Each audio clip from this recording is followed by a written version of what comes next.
เก่าบ้านเมืองเฮาตั้งแต่กี้ก็ทำแท้ว่าดังกันเดโนเพราะฉะนั้นพวกเขาจึงทำตาม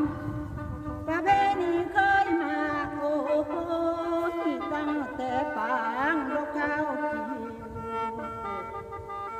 เห็นว่ามีน้องบุญหล่นกันสูงคนจังใดก็อานิสงส์หลายเด้อพ่ออานิสงส์หลายเด้อแม่ศาสดาเพิ่นแต่งไว้คันมีแต่มาได้เดโนได้เป็นของเด้อขี้ไล่ปันเขาจีทาสีได้จีมาโอ้ยแต่ปากนาน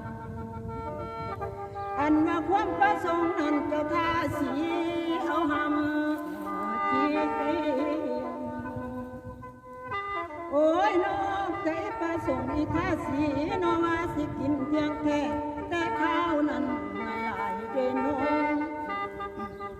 เพราะฉะนั้นเพราะว่าเศรษฐีหายเน้นนักให้ตำตักเลยแล้วตักน้อเอาหำจีหำไปตักแล้วพ่อตะไปถึงแล้วทางทางแล้วก็เห็นทางเห็นน้อพระพุทธเจ้าเสด็จดังสนุกมาและนั่งในศรัทธาใดอยู่ในใจทานทอดถือว่าทุกข์ยากหายก็เลยสิได้ว่าฉันเดโนและนั่งจึงเอาดอกยาเข้าปุ่นหำมาน้อมนำถวายเด้อพุทธเจ้าแต่ข้าวนั้นก็บ่นานเพราะแต่ท่านน้อยางเขาก็เศร้าฟังเด้อภาคโกพระองค์แค่ทอดให้นางจึงได้ว่าละพรและนางจึงโซดาได้โซดาบานสันติเนื้อโอ้ยถือว่าได้มากแล้วที่นางน้องก็เล่าลาและนางดับขันนกไปแล้วนางก็ขึ้นสันฟ้าไปเป็นนอเทวดาอานิสงส์เด้อศรัทธาเขาปีปอนทานโอ้ยแต่ปางนานท่านว่าพวงตาตาเจ้าสาวเฮาเด้อเฒ่าแก่ว่าพ่อแม่เด้อพี่น้องจะเข้ากี่กระดังกันโอ้ยคอยไปเด้อสัวสันเทวโลกโลกาให้เป็นเทวภูตเทวดาคำพามมวลเสด็จเจ้า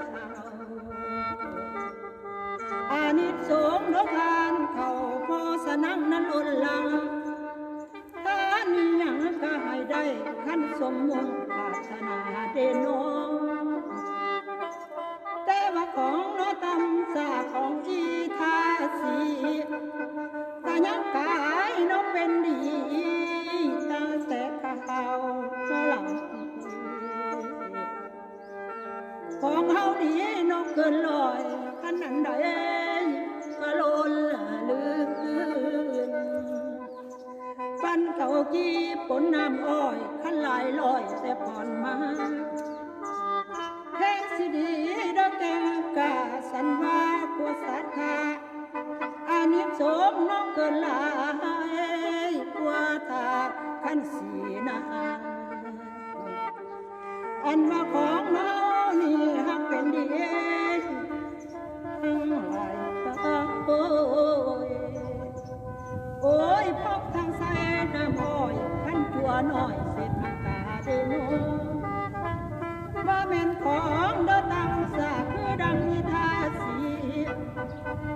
คงสิมีขันบุญหลาย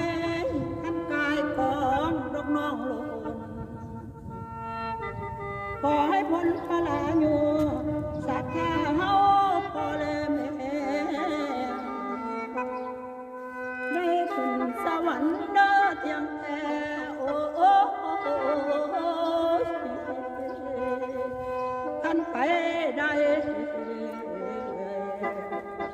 แม่นกะทำมาได้โอ้ยโอ้ยนอโอ้ยนอลันนาขอบคุณหลายๆนะคะอดสูงทำไปกันกดใส่กดแชร์ให้ลูกหลานเลยค่ะขอบคุณหลายๆค่ะ